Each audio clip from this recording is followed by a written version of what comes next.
Hello everyone, welcome to Pinay in Ontario YouTube channel. For today's vlog guys, magluluto ako ng ginataang ah, kalabasa. Ayan, so yung ingredients natin ay nagkumamit ako ng olive oil, luya, sibuyas, garlic, and Thai chili. Tapos lalagyan ko din ng sitaw, kalabasa, talong, at saka konting malunggay. So ayan, umpisahan na natin. Unahin ko muna yung luya.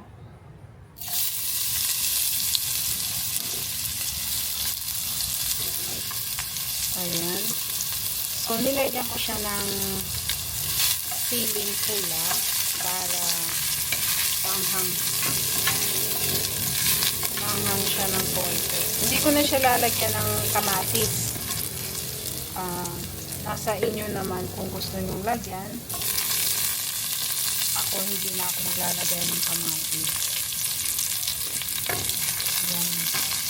Tapos, gagamitan ko siya ng Coco Mama pala. Ayan. Coco Mama. Fresh gata. Ayan. Tapos sunod na natin yung sibuyas. Ako niluhuli ko yung bawang kasi para hindi maguling masunog. Ayan. Konting-konting olive oil lang nilalagay ko para panggisa lang siya talaga.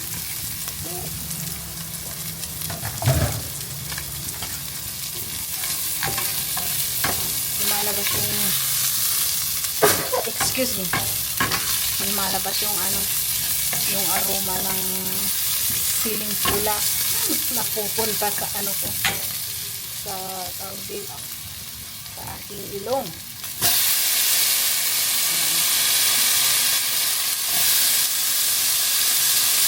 Ilagay na natin yung gulay. Pinagsama-sama ko na siya guys para although dapat mamaya ko na ilagay yung talong pero okay lang yan. Paminsan-minsan masarap magluto din tayo ng gulay, pampahaba ng buhay, ika nga. Ayan, so hinugasan ko na yan, nasa tubig siya nakababad. So lagyan lang natin mamaya ng konting patis. Ay, excuse me. Lagyan siya natin mamaya ng konting patis at saka asin, salt and pepper to taste. So takpan muna siya natin para lumambot yung kalabasa. Dito yung gulay sa Puerto Galera mahal. Ito yung malunggay na makukuha ko lang sa likod bahay. Daming puno. Tsaka dito sa Puerto Galera daming ito. Maraming malunggay dito. Yung kapitbahay namin ang dami niyang nakatanim sa harapan ng bahay. Minsan nagka-curve siya patungo sa amin, pero madami naman din sa backyard kaya hindi na namin kailangan humingi pa sa kapitbahay. Ayan, tapos lalagyan natin mamaya ng Coco Mama fresh gata, unang piga sabi. Ayan, so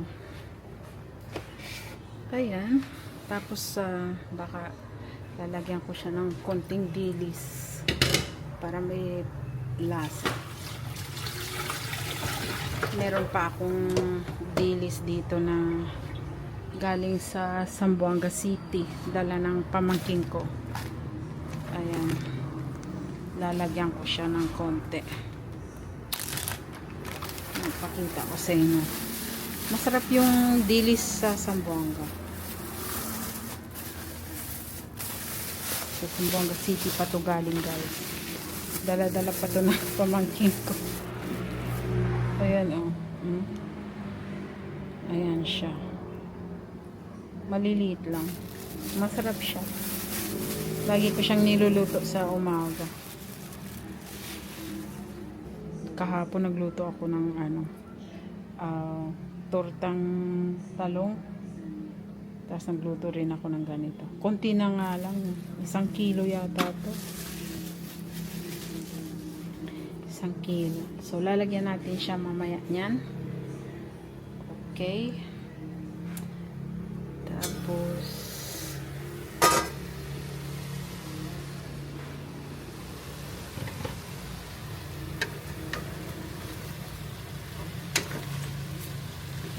ayan na siya. Nagsisisling na. Sana kinayat ko lang na maliliit yung kalabasa. Pero madali lang naman maluto yung kalabasa. So, ayan lang. Ganyan lang ako magluto. So, balik ako mamaya, guys. Pakita ko sa inyo. Tapos, papartneran natin ng dito na bangus. Dito na bangus. Ayan.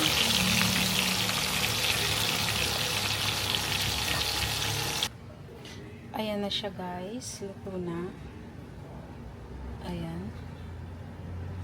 Napaanghang ng konti. Ayan, tingnan nyo. Ang aking ginataang gulay. Pangpahaba ng buhay. Kalabasa. Ginataang kalabasa with sitaw and talong. And moringa, malunggay, sitaw sa Chabacano. Sa Chabacana ay frijoles sa mga taga Zamboangueño. Ayan. Tikman natin.